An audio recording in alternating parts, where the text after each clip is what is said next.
All right, we are here with my boy Todd Abrams, Icon Meals. Yes, sir. Just got into town. He's in town for the next couple days. Here's the one thing that I think me as an Icon athlete does not do is I do not talk enough about the variety at Icon. Okay. I stay focused on the one aspect of I'm always on point, I'm always traveling, and it's the convenience of being smart, eating my proteins, carbohydrates, and staying on point, which is only 1% of society. Yeah. And so I know the biggest questions are, is it organic? Where do you get the food? And what else do you have? And you have tons. Sure, yeah, definitely. We have 4 different weekly menus. So like as Mike said, cater to Mike's specific needs and a lot of other athletes where you can buy pounds, a la carte items, carbs, etc. But then I say a big portion of our business is business travelers, families, people that just don't have time, right? So one of I call it the main solution that we provide is really that aspect of convenience and with the busy, hectic lifestyle. So we run 2 menus. One is a custom meal menu where you can go build your own. So based on your macros, your requirements, pick your proteins, carbs, etc. And then on the signature menu, you build your own online the site. Yep. Holy snake! Based on your I didn't even know size. that. I know. I'm leaving all that out because the Titans cater to you too much, right? He's got a team that does that. So. But on the signature meals, which is the majority of people typically order those, right? And they're pre-portioned, pre-packaged. They're based on a 4-ounce protein portion. So typically, let's say 27 to mid-30s in a protein. From a protein standpoint, they'll have a half cup or a 4-ounce carbs, depending on what's in there. But then we have 4 different weekly menus. So the weekly menus rotate every Thursday. They update at 2 p.m. for the following week.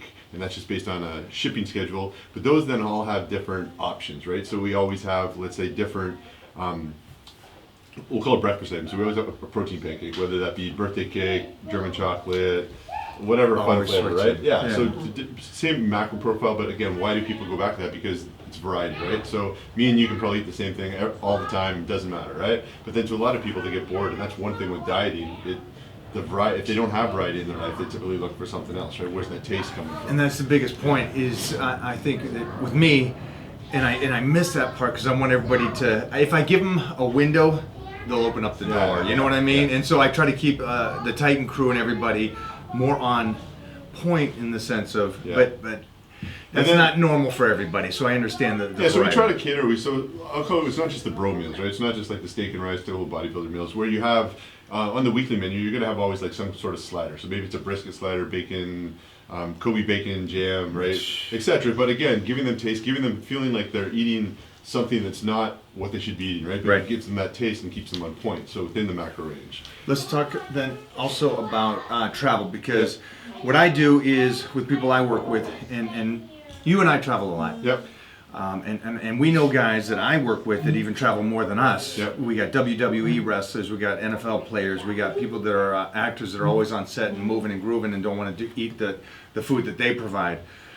So talk about shipping and all that. So the biggest thing I think, element, like I said, going back to convenience, right? Busy lifestyles, etc. But a typical profile for us is going to be like a business person or an athlete or a family that's traveling. You have people take for vacation food. But again, let's say, for instance, you're traveling to San Diego and you live in Dallas, right? You can order food online less than a couple minutes, have it sent to arrive at the day you arrive, etc. You call to tell the hotel ahead of time so it'll be in your fridge waiting for you prior to arriving. But again, you make great entertaining some clients, whatever, but you can still stay on point. So you can have those meals, right?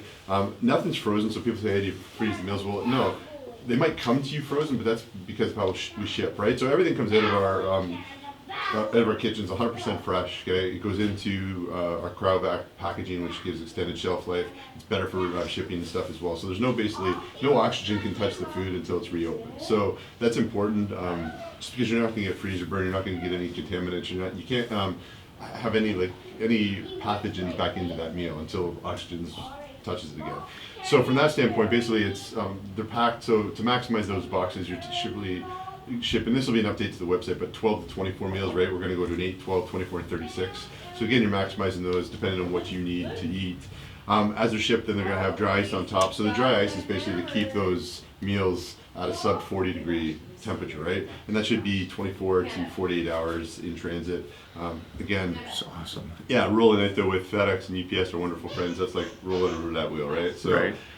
Again, we want to have that insurance, but then even in 110-degree weather. So it comes to, let's say, your hotel, right? Or you're doing a guest posing, as you know. It comes to you in the, maybe it's frozen, the top layer, whatever, okay? But all you're going to do is then you're going to put them into the fridge, or again, leave them to thaw and eat that meal. I just walked into your place and said, hey, I'm hungry. I haven't eaten in 6 hours, whatever it is, right? I was eating the Whole Foods. I went to your fridge. I know you have meals. I just opened a pan of chicken. I ate half a pan of chicken, rice cake, and peanut butter. Okay, so that's boring for most people. You ever seen but- Rez eat? Yeah. I mean, this is off subject, but one of our teammates, one of my teammates, he's the owner. I'm a teammate. Ryder, come here, beast. We're playing. Rez will come in, we'll train, and then he'll go just open the package, Yeah. put mustard on it, Yeah. and eat it. Yeah. That's typically what I do, but like again, it's boring for most people. What's right? Mona do? So Mona gets all the good signature meals, right? She gets the good stuff, and then she puts even the better stuff on top. But that's big M gangster, so she can do whatever she wants. Question then about organic and how the food Yeah. you're getting. So here's the deal. Everyone says, "Oh, this organic, that organic, blah blah blah, local, blah blah blah." Right? Before you tell me this, yeah.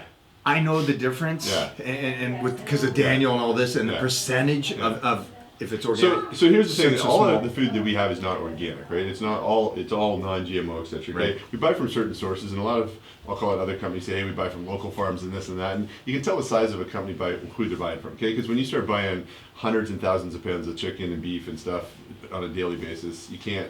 You like, it's funny. You're taking every single local farm supply, right, from that standpoint, okay? Right. And that's the same with vegetables and stuff. So we use key people, but then also, under our HACCP and under like FDA, USDA inspection and gram inspection, right? There's certain things that other people don't follow, right? So, and we talked about that in a video online the other day. We're going to do a lot more educating the end consumer that way.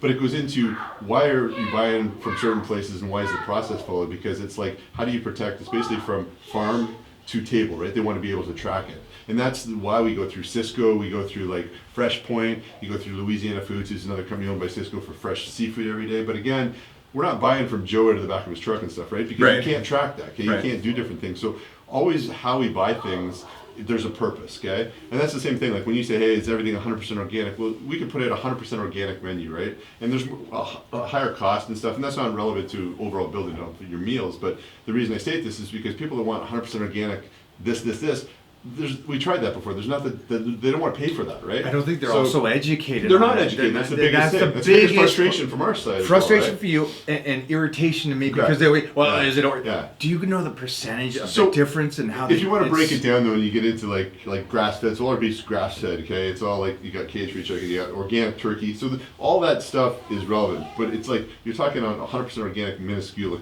difference, right? Right. So from you and I know that Yeah. it's just an education thing we Yeah. got to teach them. It's like let them set it Yeah, up. but all the quality of all our food, and you guys can see it if you follow us on IG and video a lot, it's like 100% good. If you look at the chicken, right? People say, hey, we're using this chicken. Well, look, we know all the sources where we buy from, like on our beef, okay, on we just actually took a certain quantity that is probably more than a lot of other companies could take from one specific barbecue place. Well, this was their filet, right? What they use, well, it's a commitment of like X amount of thousands of pounds per day, right? But we have to make that commitment, pay up front, and know that, hey, if our forecast doesn't exceed this, then we're stuck with a lot, right? But Right. that's like, because you get into choice and USDA grade and stuff, and that's what we're feeding you guys, right? It's not crap food, and it's not like low end. We buy a lot of our, I'll call it competitors and other people's food on a monthly basis, right? And we see a lot of the difference. Again, I'm never going to go out and say, hey, this is this. It's because we want to make sure that it's not necessarily I'm looking to compete against, okay? I just want to know what's out there, right? Yep. And again, for me, if I'm an end consumer as well, I've got lots of people not naming names that said, hey, I wouldn't ever buy any other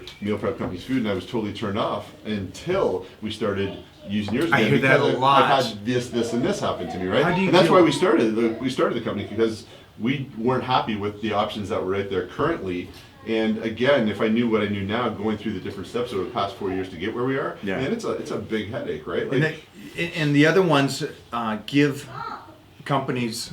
I mean, you're just a standout, and that's an easy one because everybody that I send over, they go, well, I've done those things before. I've done this prepackaged, and it never. And then they get yours, and they're like, wow, it's a different world. Yeah. And it just is what it is, and that's why you're successful. And that's not me just going, I'm part of the team. Yeah. It's just you're successful. That's a given. So one thing that you and I talked about the other day is that families do not eat together Correct. that much anymore. Yeah. Compared to the old school, 100%. like me back in the Yeah. 20s, we'd always eat together. Yeah, So you were talking about portions, Mm-hmm. and so these families out there that are always talking about what eat. Yeah. If they talk about, to me, they go, "Hey, well, it's hard to eat this way because then the kids are eating this, this, and this," and I'm like, "No, there's healthy food that's fun food over at your place that's in a bigger portion, so they So can we all have eat different things. together." We do a lot with the family style and a la carte. So we have a lot of people, like we have I think 8 different options, 9 different options on a weekly basis for family style. So the idea there is that typically it'll feed 4 to 6, so like a Maggiano's concept. You sit down, right? Right. And you can portion it out whatever you want. Mom can come home.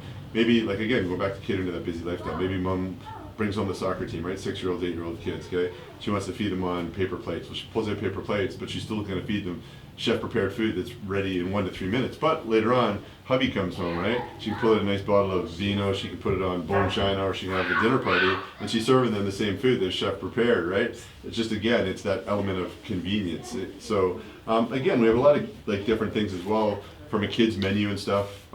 We don't necessarily have a kid's menu because maybe that we're going to add a few different things, but again, it's just a portioning aspect, right? So like my son, who you hear in the background, like, eats protein pancakes every day, his different favorite. He's carved up right now, right? There He's you go. had some protein He's eating popcorn micros probably. right now, so. But again, yeah, we try to cater to, like I said, that element of convenience, okay? It's really, in any business, I look at you have to have a problem and you're addressing a problem. And the big problem right there that we see today, it's, like you said, people don't have the time, right?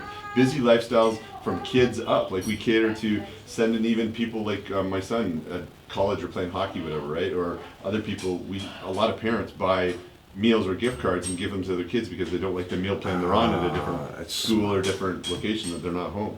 See, I didn't even know that, and I'm part of it. That's why I'm glad you sat down. What you may not know is that you are an IFBB pro. You are here in town doing some shoots. Yeah. That's fun. And we're going to train. Yes, sir. And you're not going to skip out on leg day. listen And you're to not me. going to skip out on deadlift day. No. Todd Abrams, IFBB pro. Thanks for coming in, brother. Appreciate you.